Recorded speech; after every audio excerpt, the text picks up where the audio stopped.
The Emigrant Wilderness, 113,000 acres of undeveloped land north of Yosemite National Park. With annual precipitation averaging 50 inches, 80% in the form of snow.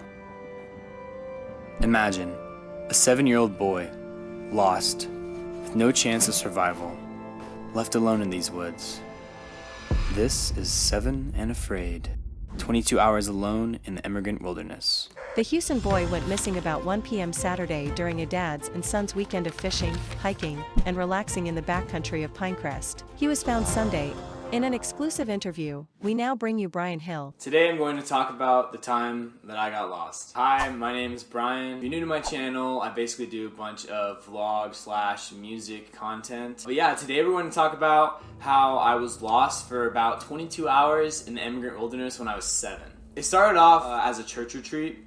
I was going with my dad, church I was going to at the time. That Friday we had set up camp in the Emigrant Wilderness. On Saturday morning though, my dad, me, my dad's friend and his son, we all decided to go fishing. So we kind of walked over to this area, had a good time.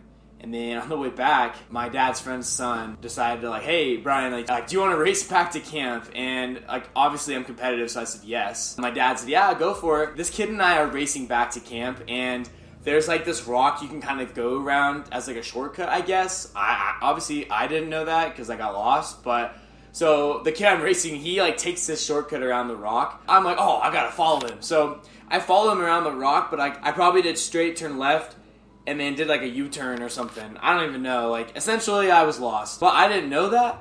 So I kept trying to run faster and faster to catch up to this kid. I kept running to the next kind of, cliff face, thinking that I could look down into our camp and there everyone would be. How our campsite is situated, there's 2 giant cliffs on the side of the camp, and the camp's kind of in a crevice. And I had this image in my mind of that, so I kept running to the next one, and then eventually when I realized I wasn't gonna find it, I was oh my god, I'm lost. After I had been running for those cliffs over and over again, eventually got to this area where there wasn't any more cliffs, and I actually ended up seeing a camper with a tent set up. It was this old man with a beard, and he just looked kind of scary. So I actually didn't even talk to him, which might have been good, because imagine I'm 7 and I walk up to this guy and I'm hi, I'm lost, I don't have any way to contact my parents, can you help me? What if he was a creepo and he's oh, I can help you, so I'm kind of glad I didn't talk to him. If I did, that could have literally been the end of it. Yeah, I just go past him. I'm not running as much anymore. I'm just kind of walking, because I don't really know what I'm doing. If you looked at a map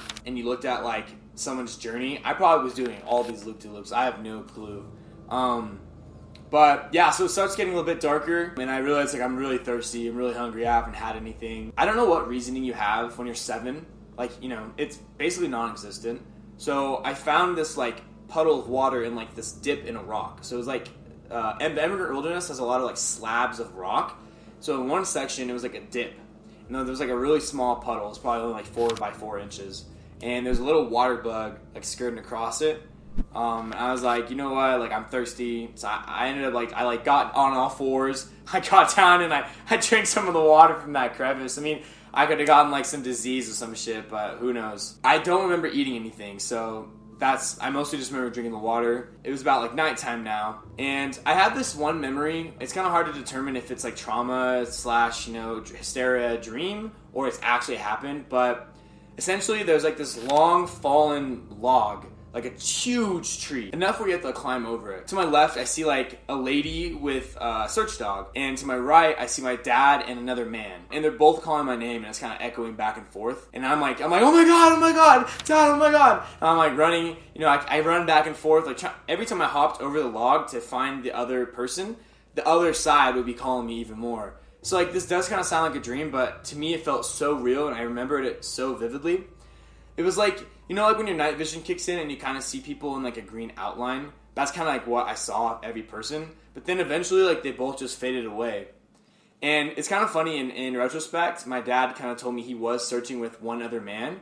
So I wonder if this actually happened. So in the news article it says I slept on a bed of grass. I don't think I was that smart. I 100% do not think I was that smart. From what I remember is just laying on a really big slab of rock. And I remember looking to my left and just seeing the moon. and there was like a coyote howling, like the most stereotypical coyote howling in the moon outline you could think of. That was what I saw. Mind you, I'm literally wearing a blue SpongeBob like hoodie and some like plaid cargo shorts. That's all I had on, and it gets pretty cold. I mean, this trip was in August, but it still, I guess, like, there's still snow in June at this place. And I remember in the morning waking up and seeing frost. I'm super hungry. Like, I'm so hungry. And then I just keep walking. I guess to take this into context, at this point, the people looking for me, we have people with search dogs. They had helicopters, people on horseback, all the campers. They were out again that morning. And now we fast forward it to about, like, let's say it's around 11 a.m. There's, like, this circle of trees. Imagine a skateboard ramp, right? And how you, like, ramp up to it like on one end. So imagine that, but like nature. I basically ended up like walking up this incline to this loop of trees, circling around that for a bit. I have no clue. What I do remember, and from what I've read on the news articles, so this is actually one of the campers that I was with. He walks up to it and he's like, he hears like me yelling dad or whatever. He's like, Brian, and like I think this is my dad. I'm like, oh my god, like dad. I'm like freaking out. Like he like tries to find me. We keep like, we can't see each other, but we just yell, like we're just yelling. And I guess like we ended up walking around this circle of trees like multiple times. And eventually he just yells at me like, Brian, like hug a tree.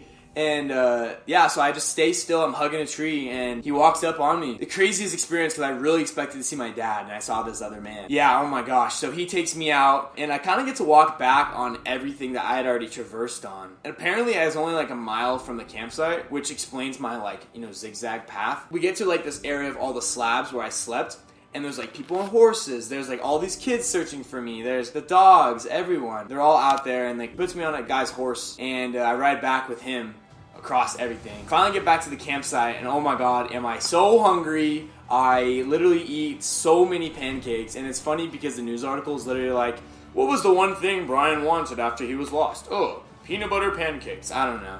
But I had a bunch of pancakes. These like Nature Valley bars, yeah, those, I had like 3 of those.